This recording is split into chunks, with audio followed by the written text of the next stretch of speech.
Pak Sahal paham bahaya itu. Kalau sampai diperiksa ada yang tertangkap, bahaya. Maka Pak Sahal mengatakan, saya tidak setuju. Mereka anak-anak santri-santri amanahnya kepada saya.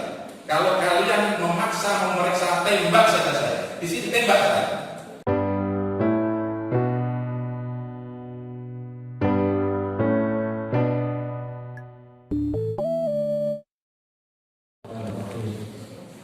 Assalamualaikum warahmatullahi wabarakatuh.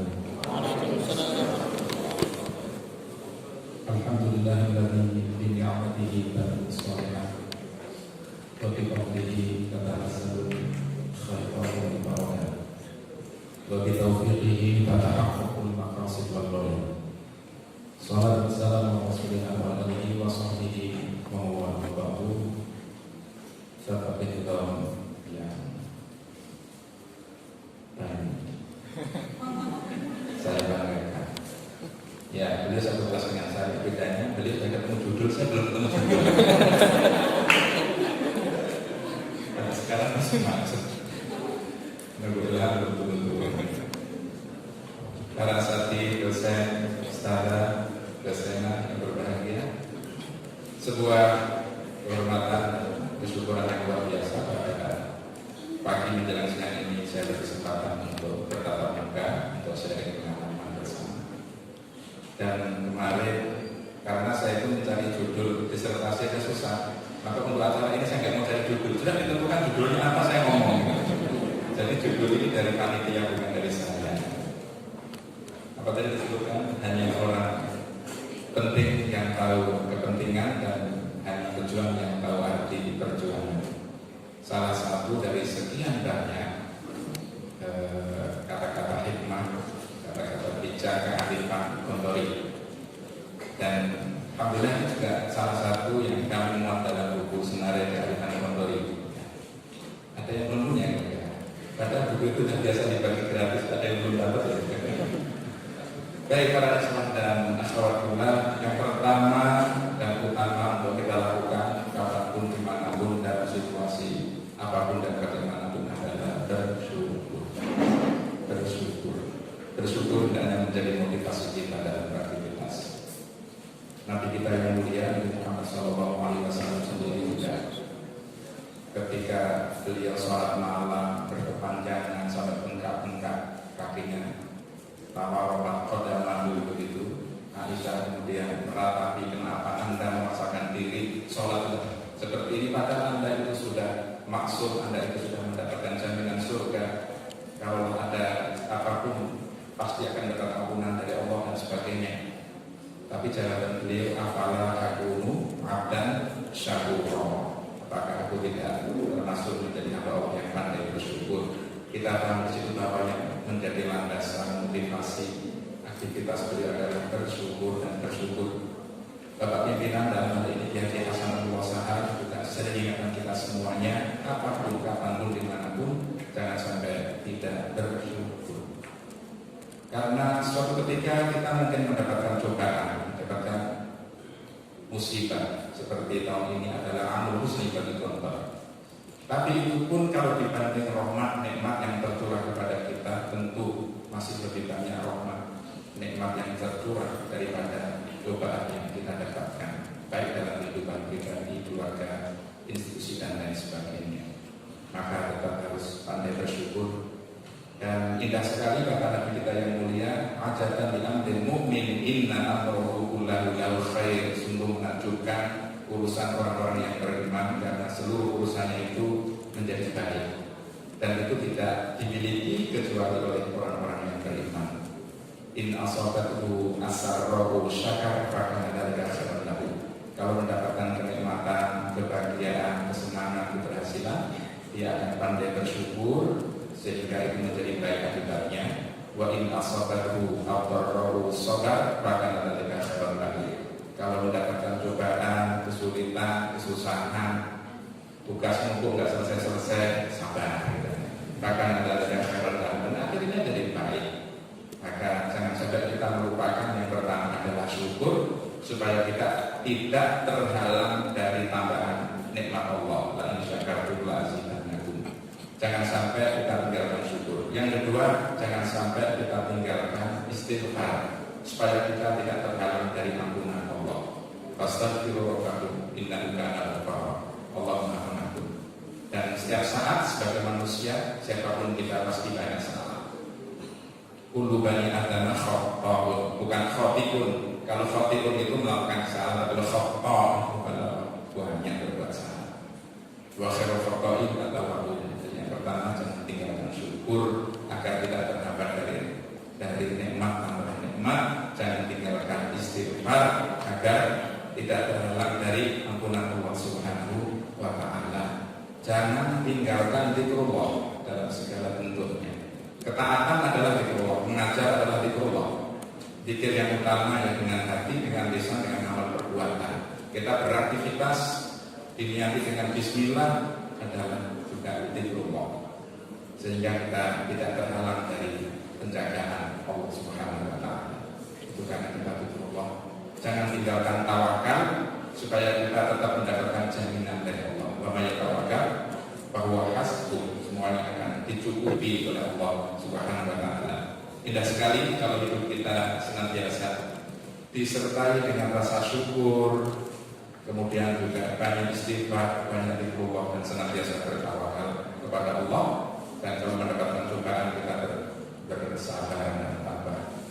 Para ikhwah dan akhwat fillah, tadi sedikit menyinggung sebelum masuk tema tentang amrul husni, cobaan. Cobaan itu merupakan sunnatullah dan luar biasa. Hari ini tadi saya datang pagi jam 8 saya sudah datang, tapi saya langsung ke rumah Bapak Pimpinan Kiai Haji Hasan Abdullah Sa'ad karena waktu takziah Ustaz Ajat wafat tempoh hari, kita sempat menyolatkan, sempat ke makam, tapi belum sempat dialog dengan beliau, sempat menyampaikan secara lisan. Maka tadi disempatkan di sana bersama rombongan tamu dari Darul Najat. Banyak luar biasa pelajaran kita dapatkan dari beliau, luar biasa. Kalau boleh sedikit saya berbagi bahwa cobaan bala itu sunnatullah. Al-Quran berkali-kali menyebutkan itu diberi beberapa kali penekanan atau taukid. Walanabluwannakum, lam taukid, nun taukid, walanabluwannakum. Tapi bisyai'in min itu konon para mufassir atau bahasa juga menerangkan itu hanya dengan sebagian kecil. Pasti niscaya kami akan memberikan cobaan bagi kalian, karena hidup di dunia ini adalah darul bala, memang tempat kita untuk mendapatkan tantangan dan cobaan. Dan itu sunnatullah agar kita bisa meningkat kualitas keimanan, ketabahan, kesabaran dan lain sebagainya. Walana beruang nanti.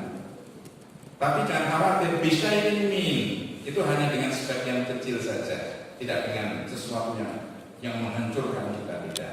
Bisyai'in minal khawfi wal ju' wa naqsin minal amwal wal anfus was samarat, itu hanya bisyai'in min. Dan kita menemukan hadis bahwa kalau seseorang itu diuji, ternyata itu orang-orang yang dicintai oleh Allah. Innallaha idza ahabba 'abdan ibtalahu. Allah itu jika mencintai seseorang, maka orang itu akan diuji. Nabi-nabi diuji. Wa idh ibtala Ibrahim rabbuhu bikalimat fa'atammahum. Jelas sekali. Nabi Ibrahim sebelum ini ja'iluka lin-nasi imama. Aku sungguhnya menjadikan kamu sebagai pemimpin bagi umat manusia, menjadi Khalilur Rahman, kekasih Allah yang Maha Penyayang. Tapi ibtala terlebih dahulu. Fa'atammahum, lulus. Begitulah kita memandang pondok kita juga begitu. Ini ujian bagi kita, bagi pondok kita semuanya. Tahun ini kita kehilangan 2 kiai besar kita. Kemudian salah satu anggota Badan Wakaf, putra sulung dari bapak kiai kita. Itu luar biasa. Tapi seringkali cobaan, kalau kita tabah sabar menghadapinya, itu menjadi rapuh yang memburukkan bagi pondok kita. Gontor, kalau kita kembali pada lintasan sejarah yang dirintis tahun 1926 para ikhwah dan akhwat kita, itu dalam kondisi yang seperti apa? Dalam kondisi pesantren yang sudah suung, pesantren yang mati. Karena pada generasi ketiga, Bapak Kiai Haji atau Kiai Santoso Aman Besari, pondok dirintis sebelumnya oleh Kiai Jamaluddin, Sulaiman Jamal atau Sulaiman Jamaluddin. Kemudian beliau diteruskan oleh putranya Kiai Arham. Kemudian diteruskan lagi Kiai Santoso yang mempunyai putra dan putri 7 orang, 4 laki-laki, 3 perempuan. Satu pertama laki-laki Pak Rahmat Soekarto kepala desa, kemudian putri, baru kemudian 3 terakhir Pak Sahal, Pak Pamani, Pak Zarkasi. Ya, ketika Kiai Santoso alam besar itu wafat dalam usia yang masih relatif muda, anak-anaknya belum sepenuhnya mapan. Pesantren lama begitu, kaderisasi masih belum terbina dengan baik, sehingga belum ada yang meneruskan. Pondok itu vakum. Dikisahkan dalam buku penggal sejarah pondok modern, mudah-mudahan segera bisa terbit. Kita sudah revisi bahasanya itu untuk 3 jilid. Itu diceritakan bahwa ketika Pak Sahal pulang mau merintis mulai kembali, modalnya adalah masjid pusaka yang sudah reot, atapnya bocor, langit sudah kelihatan, kalau hujan banjir. Kemudian juga belum bertembok, masih gede, kadang-kadang ada lipan, ada ular sembunyi di situ. Tapi masjid yang sederhana itulah yang menjadi tempat dan taman yang begitu indah bagi Nyai Sudarmi, yaitu ibunya Timur. Modalnya itu Pak Sahal pulang, ya, Pak Sahal pulang memulai pesantren dari sesuatu yang bisa dikatakan nol. Ya, gimana? Dari mana mulainya? Gitu kan? Ya, Pak Sahal orangnya kreatif. Beliau mulainya itu melihat anak-anak desa ketika itu masih banyak yang belum berpakaian, kecil-kecil, tidak ngerti ibadah, tidak ngerti sholat. Beliau konon membawa 1 karung mercon, beli dari Madiun dan Ponorogo. Dinyalakan, dor, gitu kan. Setelah itu nanti tidak ngerti. Anak datang kumpul, diajari cara menyalakan mercon, dor, gitu kan. Lalu anak senang karena mercon. Barangkali itu dulu antum ketika di kelas 5 DA, PG, mesti nyalakan mercon. Kira-kira kita menghidupkan sunnah Pak Sahal gitu ketika itu dalam dakwah dilakukan juga oleh para wali. Jadi ada Sunan Bonang itu untuk mengumpulkan masyarakat pakai gamelan. Bonang itu kan gamelan. Begitu masyarakat berkumpul baru nanti beri wejangan-wejangan secara bertahap.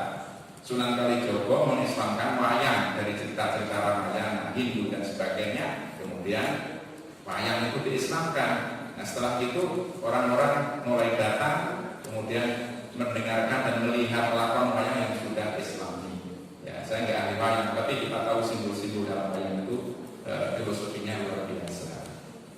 Jadi itu untuk cara mengumpulkan orang. Kalau dalam tafsir Al-Quran kita belajar dari tafsir Matrosi yang itu merupakan rangkuman dari tafsir Al-Manar, bahwa banyak, minimal ada 14 surat yang dimulai dengan akruf muqatta'ah, yakni alif lam ra, yasin, toha dan sebagainya. Itu dalam rangka apa? Untuk jalbul ihtimam wal intibah, supaya orang-orang yang mendengarkan itu terkesima dan kemudian tertarik. Ini ada apa ini? Kok nggak biasa gitu kan? Ini bahasa Arab, tetapi kok kumpulan huruf-huruf yang seperti ini ada apa? Begitu orang tertarik menyimak, baru dzalikal kitabul la raiba fihi dan seterusnya. Jadi itu di antara hikmahnya adalah untuk menarik perhatian. Jadi wajar kalau Pak Sahal, para wali juga menggunakan metode untuk berdakwah itu dengan berbagai macam cara yang bisa menarik. Maka ya begitulah perintisannya luar biasa berhasil, tetapi Gontor kemudian berkembang menjadi TA belum merupakan bentuk ideal yang diharapkan oleh Pak Sahal. Karena itu beliau ingin agar adik-adiknya sekolah lagi. Beliau sendiri sudah di Termas. Saya dulu pernah ke Termas. Saya ingat bulan Ramadan sampai Syawal di sana, mendapat cerita dari guru-guru di sana bahwa dulu kiaimu Mbah Sahal nyantri di sini. Itu tahun 83. Jadi saya kalau bulan Ramadan saya tidak pulang ke rumah saya Cepu. Saya nyantri di Gondok mulai tahun 81 sampai 85. Tapi kalau bulan Ramadan saya tidak pulang, saya ngaji di pondok-pondok salaf. Jadi dari Gondok ke Termas sampai Lebaran. Habis Lebaran baru pulang ke Cepu, seminggu balik ke pondok lagi. Ya begitu. Ya, silaturahim ke kiai-kiai itu. Ya, diceritai begitu. Demikian pula ketika saya ke Langitan, langsung diterima oleh Kiai Abdullah Fakih rahimahullah. Ya, sama-sama Fakihnya. Ya, emang nama-nama Fakih itu nama dia. Itu menerima langsung dan senang dari Gontor dihormati demikian rupa. Beliau minta cerita pertemuan Gontor dan lain sebagainya. Juga cerita, Mbah Sahal pernah mondok di sini. Ya, Kemudian juga saya pernah ketemu dalam kegiatan ibadah haji, pembimbing ibadah haji yang dari Sidoarjo, Silawan Panji. Ternyata juga Mbak Sahal pernah di sana. Dan mungkin yang lain juga tempat-tempat lain seperti itu kan. Dan beliau sudah memulai merintis TA Sulamul Muta'alimin, tapi belum puas. Maka adik-adiknya disuruh sekolah lagi. Pak Amal sering cerita. Ketika saudara Panani dari pondok-pondok Tinjuresan, Tindurisawu ngerti ya, Ponorogo kan. Kemudian disekolahkan lagi di Madrasah Zu'ama wal Mubalighin yang didirikan oleh Haji Mas Mansur di Yogyakarta. Pak Zarkasi kemudian juga dari sini, kemudian ke Surakarta, itu ke Jamsaren, Mambaul Ulum, kemudian juga ke sekolah Arabnya, tiga-tiganya langsung. Setelah sekian lama tamat, ditanya oleh Pak Sahal, kamu dapat apa? Ini. Kita apa yang menguasai ini. Kalau hanya itu, saya juga sudah bisa. Cari yang lain lagi. Disuruh belajar lagi. Itulah akhirnya beliau melakukan buana sampai ke Padang, itu di Tawalib orang baru, Padang Panjang, Tawalib, kemudian juga Quick School atau Normal School. Dan alhamdulillah beberapa kali kami sudah napakila sampai ke sana. Dan alhamdulillah. Para ikhwah dan akhwat fillah, perjuangannya luar biasa. Ini ingin saya ceritakan. Setelah 10 tahun secara ringkas, santri TA itu sudah ribuan dan sudah membuka cabang di desa-desa sekitar Ponorogo, bahkan sudah membuka cabang di desa Balung Jember yang kemudian menjadi pesantren Baitul Aqam. Jadi sudah luar biasa. Kemudian Pak Zar diminta pulang, ketemulah di Pakai Alam dengan Pak Panani. Pak Sahal kalau ketika itu pulang dari haji mampir ke sana, ketemulah 3 orang. Kata Profesor Abdullah, disitulah sebenarnya desain pertama ini KMI Gontor ke depan seperti apa oleh Trimurti bertiga di sana. Dan pada saksi sejarah orang Pakai Alam di sana. Akhirnya Pak Zar kembali ke sini dan beliau mempunyai program-program yang namanya KMI. Yang kami sampaikan, ketika ribuan santri TA itu kemudian dirubah program menjadi KMI, yang tersisa tinggal 16. Kira-kira stop enggak? Harus punya santri banyak dibanding 16. Sampaikan programnya begini, harus mungkin di dalam 24 jam, nanti ada disiplin program gini, hanya 16 kan siap. 16 itu pun kemudian banyak, ya nggak banyak, saya nggak berapa. Beberapa bulan kemudian 2 protokol, kemudian yang lainnya mungkin juga begitu. Sehingga yang tamat pertama itu mungkin hanya 4 orang. Apa kata Pak Zarkasi ketika itu? Meskipun tinggal 1, pernah kata itu, muridku tinggal 1, tetap akan aku ajar. Dari 1 ini akan menjadi 10, dari 10 akan menjadi 100, akan menjadi 1000. Itu tekad keluar kata-kata itu ketika 16 santri itu modeling. Tidak semuanya kuat, tidak apa-apa, tinggal 1 pun tetap akan saya ajar. Itu cobaan-cobaannya luar biasa.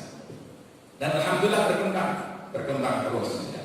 Ceritanya panjang, tapi cobaan itu luar biasa. Pada saat penjajahan Belanda, Gontor tentu saja juga terus diintimidasi, dicurigai, kadang ada pemeriksaan, terutama pada agresi militer yang pertama dan kedua, di mana pasukan Belanda datang kembali. Dan itu mencurigai Gontor sebagai basis para pemberontak kata mereka atau gerilyawan. Dan memang betul. Jadi tahun-tahun setelah Indonesia merdeka ada agresi Belanda lagi, santri itu gerilya. Dan mereka kembali ke pondok malam hari atau siang hari nanti bermalam hari gerilya lagi, begitulah. Dan itu diketahui oleh Belanda sehingga mereka datang ingin memeriksa satu persatu almarhum santri. Pak Sahal paham bahaya. Kalau sampai diperiksa ada yang tertangkap, maka bahaya. Maka Pak Sahal mengatakan, saya tidak setuju. Mereka anak-anak santri-santri amanahnya kepada saya. Kalau kalian memaksa memeriksa, tembak saja saya. Di sini tembak saya. Mereka tidak berani. Dan mereka mundur. Ya. Dan itu fitnah yang luar biasa. Tapi kemudian ada bupati, saya lupa namanya, yang juga masih famili dan benar menjaga melindungi Gontor sehingga bisa diselamatkan dari fitnah tersebut. Dan Jepang tidak sampai nombok-nombok